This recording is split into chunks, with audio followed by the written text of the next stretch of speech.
We're listening to Live from Lord North Street, a podcast from the Institute of Economic Affairs. This week marks the centenary of the October Revolution, which transformed Russia and reshaped the course of history. 100 years on, the IEA's Kristian, Niemietz, and Madeline Grant discuss what lessons, if any, we've learned from socialism's history around the world, from the Soviet Union to Cuba to Venezuela. Kristian also traces the complicated relationship left-wing Western intellectuals have with the socialist regimes, and examines whether or not the right has also been, historically, guilty of similar revisionism. If you like what you hear, subscribe to our iTunes channel, IEA Conversations. So, Kristian, you've written extensively on socialism throughout history. Firstly, has it ever worked, and why has it been historically such a failure? No, it has never worked.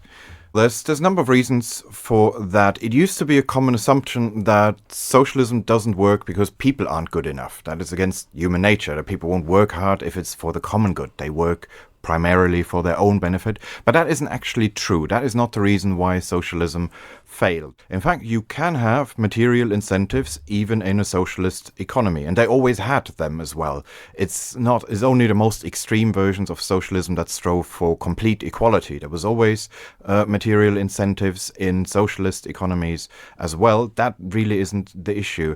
But there are two things which a market economy has, which socialist economies lack. The first one is what Hayek called competition as a discovery process.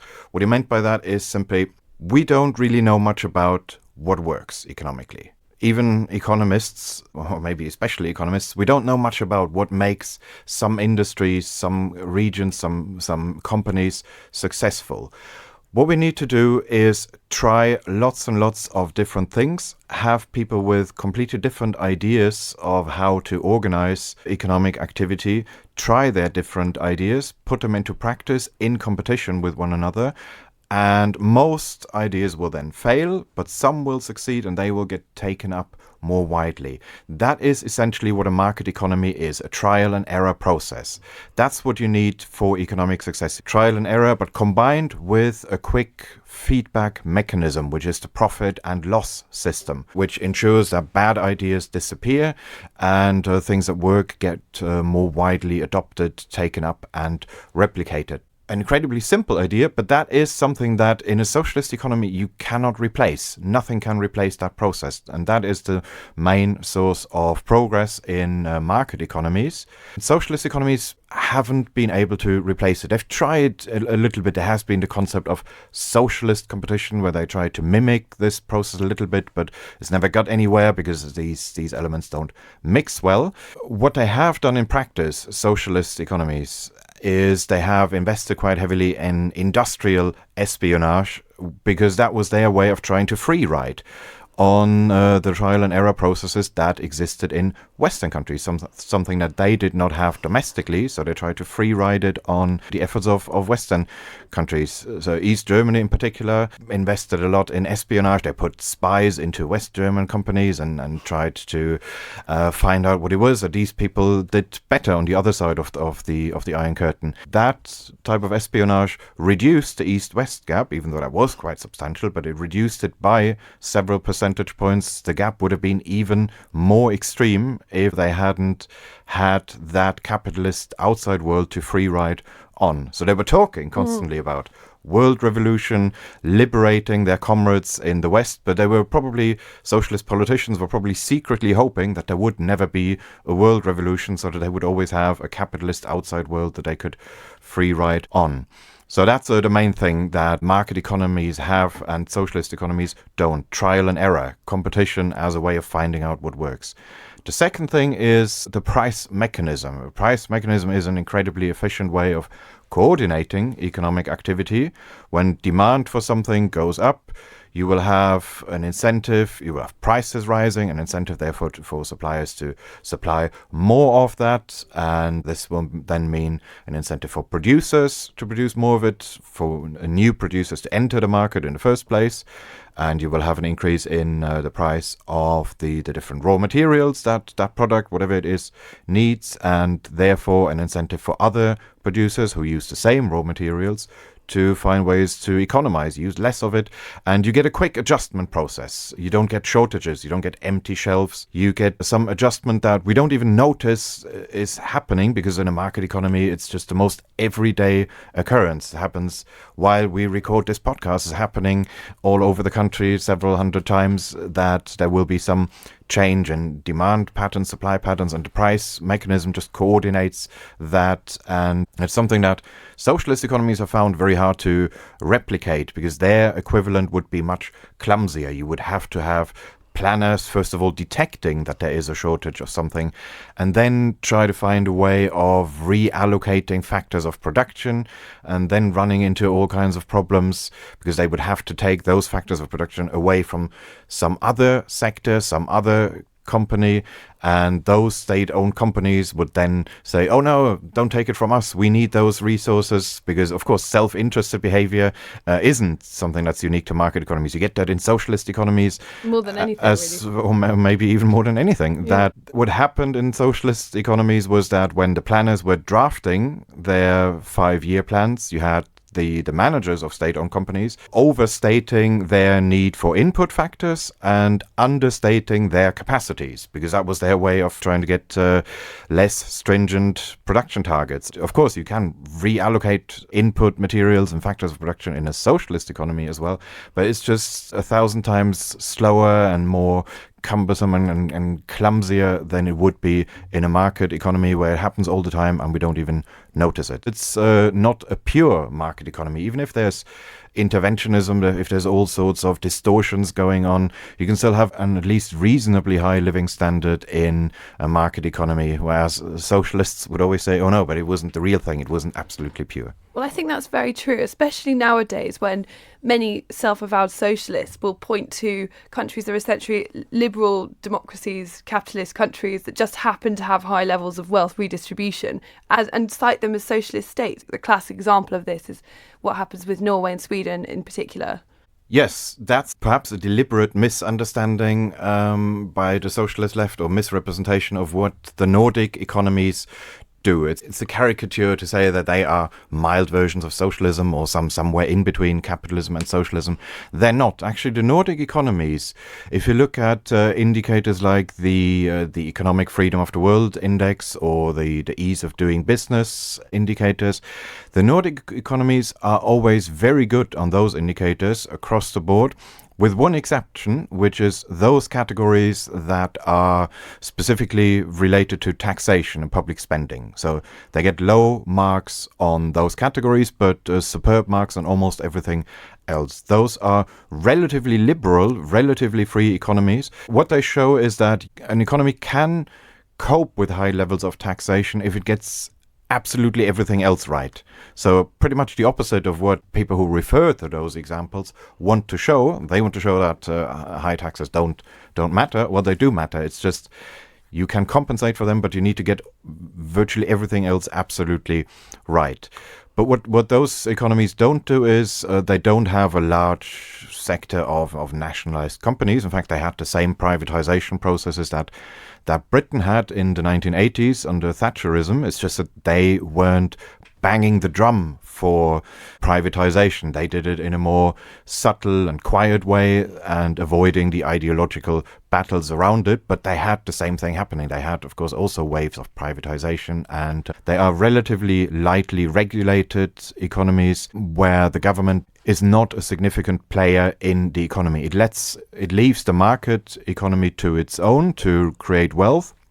It's just that once the market has created that wealth, then the government would collect a significant slice of that and redistribute it. And even in the delivery of public services, they have market-like mechanisms. So what we've had under New Labour with the internal market in the NHS, bringing in a bit of internal competition, market-like mechanisms, freedom of choice for patients, money following the patient, that's a quasi-market mechanism. That was a development that was copied from Sweden, or if not directly copied, well, at least it had a parallel. I mean, from my understanding of it at least, in some ways Sweden has adopted systems that are far more privatised than exist in this country. I mean, the ideas of Milton Friedman are popular in their education system, and they offer far more private provision of healthcare than Britain does. And I think if the fans of Sweden, who assert it to be this kind of socialist paradise, if they knew the truth about the countries that they're arguing for, then they might have to go away and rethink their opinions. Yes, and that's why they prefer to refer to a fictitious Sweden, a romanticized Sweden, which has little to do with what's actually happening in Sweden. Yes, as you said, in some respects, Sweden is more market-oriented than Britain. There are things that would be considered beyond the pale here that are not a big deal over there. For-profit private schools would be an example, financed by this quasi-voucher system, so they have something like free schools. The free schools were actually modeled on the Swedish example, except one of the differences is that in the Swedish free school sector, the profit motive is not a problem. You can set up a for-profit free school. You could have Tesco and Ryanair setting up their own schools, and that would be fine under that system. You can have a for-profit school chain, something that would be considered beyond the pale here. They do it. So the only reason why the socialist left would mention those examples is that, first of all, they're considered to be quite successful. They had a flirtation with socialism in the 70s and 80s. So they have a reputation for being socialist countries. But on any policy indicator, like the ones that I mentioned, ease of doing business, economic freedom, where you can actually quantify those things, it shows that those economies are at least as free or freer than the so-called neoliberal economies, Britain and the United States, except, of course, in those categories that are specifically about taxation. I mean, that the 70s period where Sweden embraced socialism or socialist ideas in earnest was the time where it was at its most dysfunctional, and it dropped in the rankings from being one of the most successful economies in the world from about fourth, I think, to about 15 or 16. And it's the time when many of the wealthiest individuals in Sweden became tax exiles, like the head of IKEA and the lady who wrote Pippi Longstocking. So the history of Sweden doesn't reveal a particularly successful engagement with the ideas that are now being proposed by the British left when they cite Sweden. So moving on a little bit, this week is obviously the centenary of the Russian Revolution. And my question to you is that why is it that 100 years later, and after at least 100 million deaths under various socialist regimes, we still haven't put the idea to bed in the same way that we have with fascism or Nazism? Well, socialists have managed to rescue the idea from its implementation. They have succeeded with the idea that socialism was a noble idea. It was just corrupted and perverted in practice. And if you tried to do that with fascism or Nazism, it would be, of course, considered totally beyond the pale. Nobody would ever argue that Nazism was a noble idea that just got badly implemented or corrupted in practice. There, it's crystal clear that the atrocities that happened were a direct consequence of the ideology. They were not a perversion of it, but they were the consistent application of those ideas. And it would be hard, even as a pure abstract thought experiment, to imagine Nazism working out very differently, even if with maybe with less insane people in charge. But if you have an ideology like that, it's going to turn murderous, could not be otherwise. With socialism, at least as a thought experiment, you could maybe imagine a humane form of socialism. But there were reasons why socialism turned out the way it did. It was not an accident. It is an economic system that requires an extreme concentration of power in the hands of few people. Could not be done otherwise.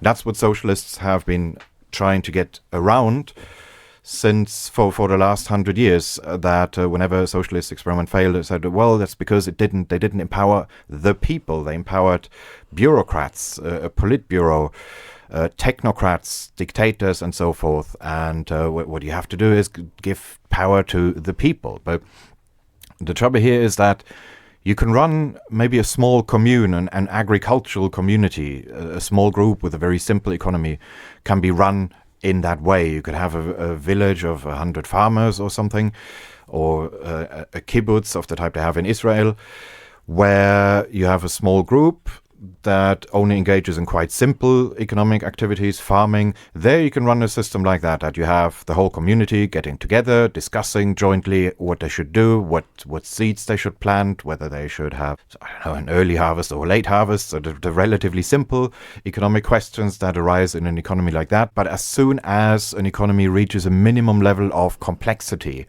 ultimately we have to delegate things. We cannot be engaged in absolutely every step of economic planning. It just gets far too complex. And that's the case even for on a smaller scale. Why the idea that you could have a nationalized industry but run by the people or with public participation is complete nonsense. Who would want to spend their free time going to, say, board meetings of some energy producer or so? It wouldn't happen. You would have a few... And you'd need a committee for everything, wouldn't you? Yes. And they probably never agree on anything. Exactly, because the working class or the people in socialist mythology always appear as a homogeneous group. There is such a thing as the will of the people, the will of the working class. You just need to somehow find out what it is and implement it. But of course, different people want different things and have different ideas. Which is kind of ironic, isn't it? Because pre the Russian Revolution, they were known as the proletariat in a disparaging way, but they embraced the label of the masses, which is equally homogenous and as a positive. Yes, but it was a system where you had constant references to the proletariat, and you had the imagery where you saw toiling workers and armies of people marching and with tools in their hands and the heroicism of the working class. But in reality, of course, there was no actual input from working class people. They had much less control over their lives than they would have in a capitalist system. It is true that in a capitalist economy, you don't have a direct influence on, say, how an energy company is run, how a steel factory is run. But what you have is freedom of individual choice. If you don't like your employer, your landlord, the city you live in, you can do something else. You can work for someone else, rent a flat from someone else. You can buy different product. If you're not happy with the service you're getting at a restaurant, you choose a different one. You have freedom of choice and autonomy in that sense, and that cannot be replicated or replaced by collective decision-making, which isn't really freedom at all. In theory, you could say the public owns the Royal Bank of Scotland because there's a majority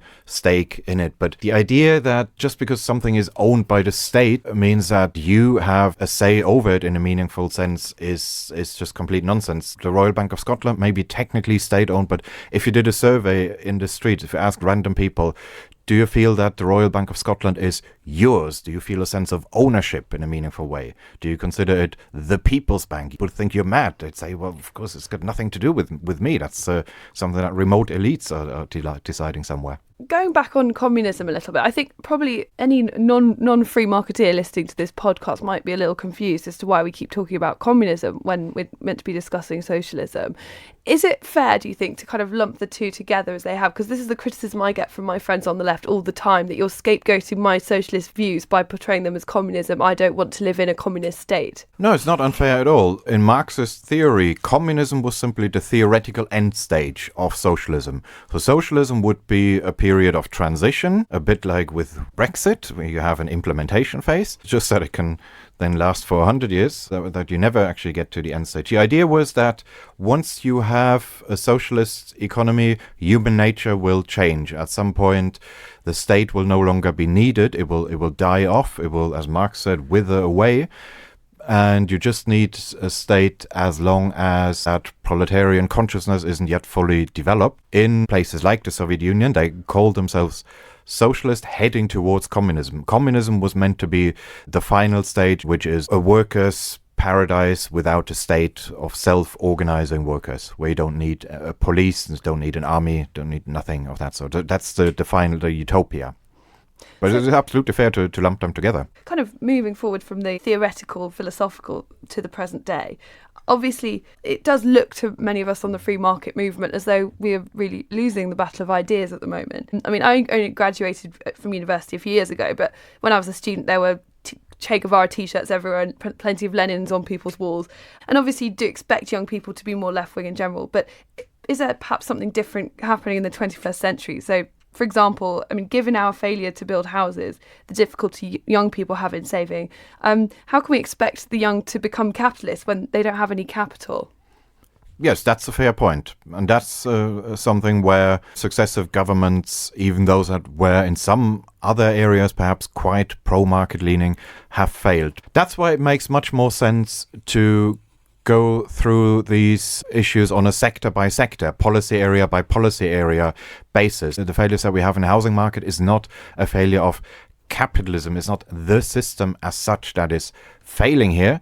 The economy as a whole is doing broadly okay at the moment. It's this dysfunctional sector which acts as a bottleneck. If the housing market is dysfunctional, then it will affect many other areas of life, because that means that whenever you get an increase in incomes and when salaries are rising in the country, you will also get an increase in housing costs about of the same proportion. So living standards don't really rise, because the housing sector is then like a bottleneck which traps all the progress that is being made elsewhere. But the solution to that is not to come up with a root and branch analysis of where capitalism is going wrong. It would be to just look at that specific sector. Many other market economies don't have that problem. In fact, it's only Britain that has that problem to such an extreme extent. What you get here, that you can't open a copy of the Evening Standard without reading some horror story about house prices. That's something that's specifically British. In most places, that's not a problem. Yeah, and if a problem is really, really bad, you can't really blame people for wanting to see a drastic solution to that problem. With Jeremy Corbyn's ascendancy, there are a lot of discredited economic ideas now coming into the policy arena. Things like rent controls, renationalising, and even things like maximum wages have been discussed. It does seem to me that, as well as successive governments failing to address the problem, perhaps we as free marketeers have become really complacent. You know, we thought we'd won this battle of ideas in the 80s, when in fact we haven't. Did you see that poll that said that over a third of Brits want like food to be nationalised? Yes. 24% want travel agents. Travel agents, yeah.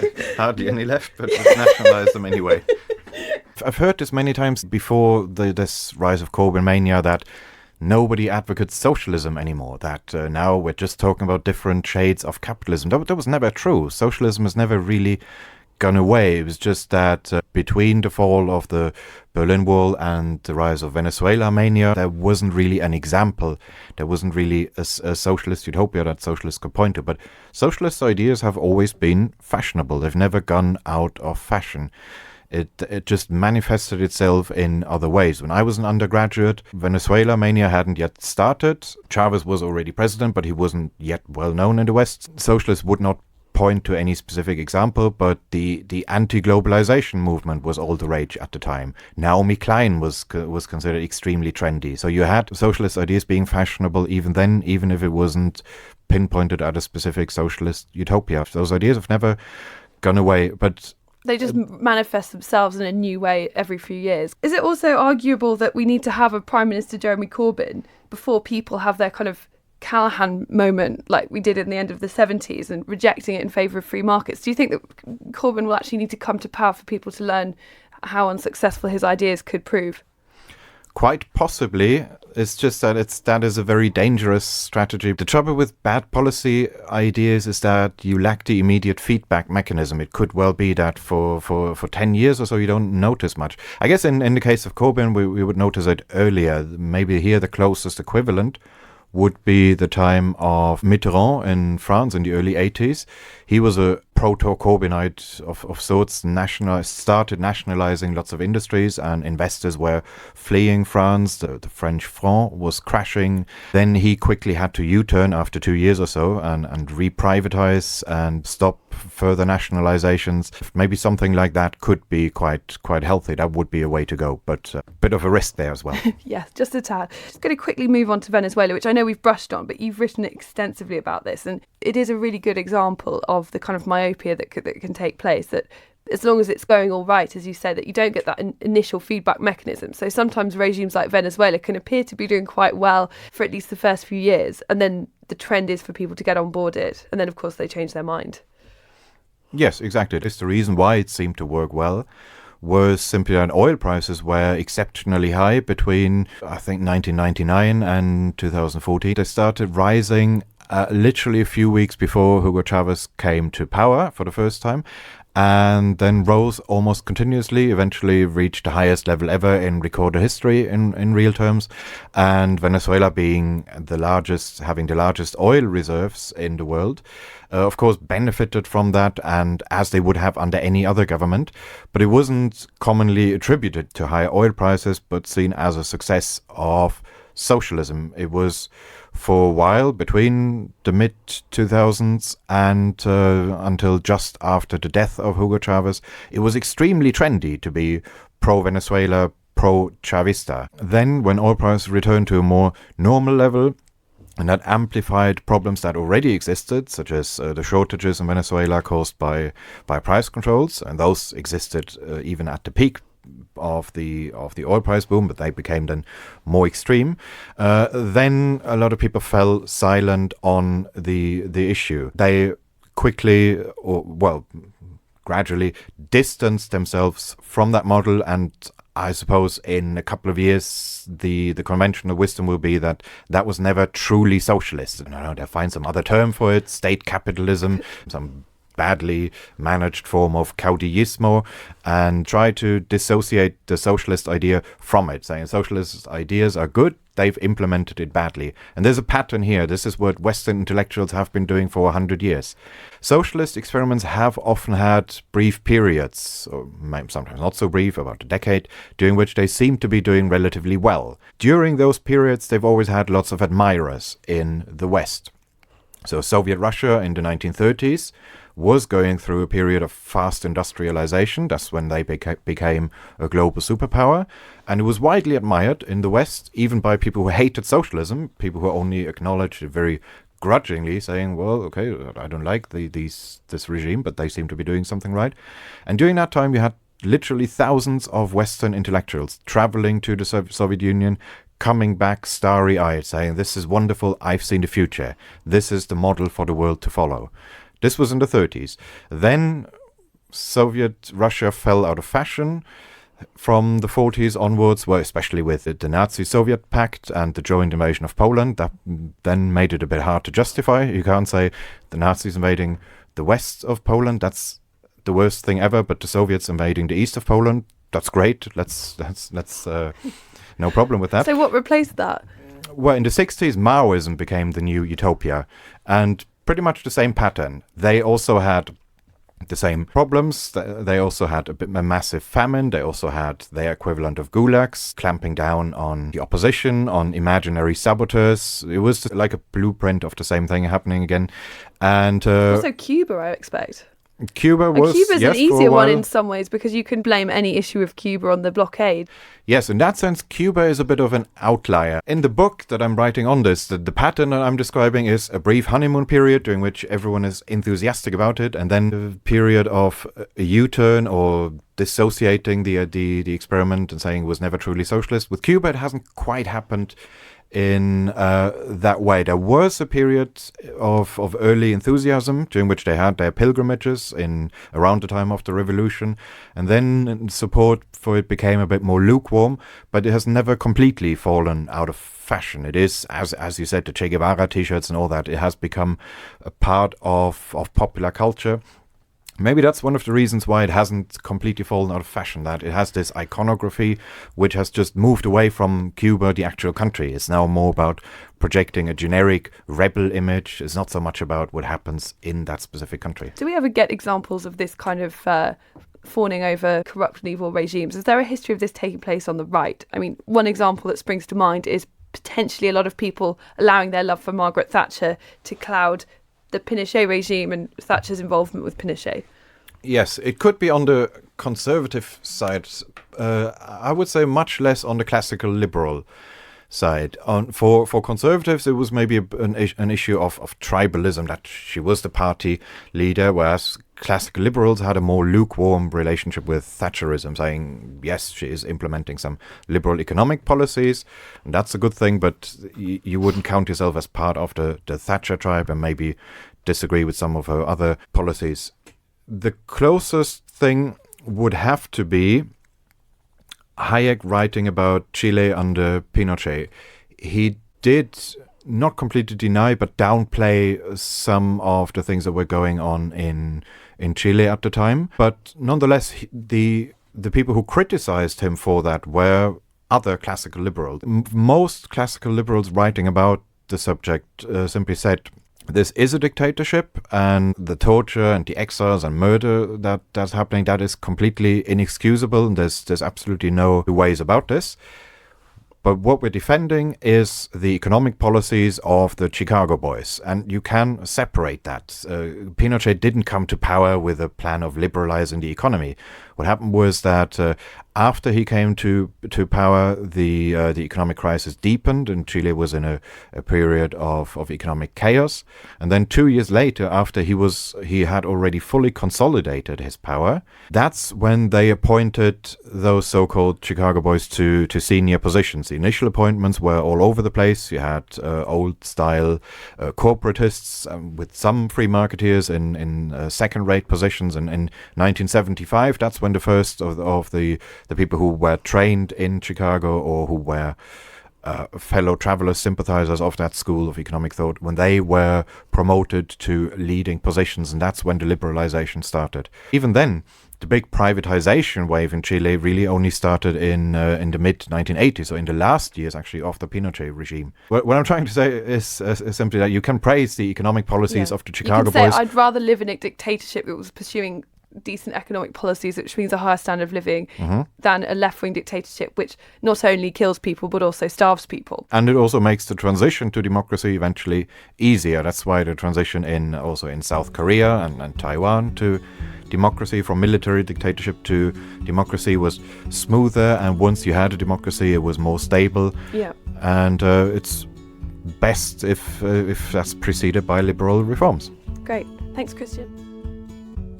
Be sure to check out more blogs, podcasts, films, and reports from our website, iea.org.uk.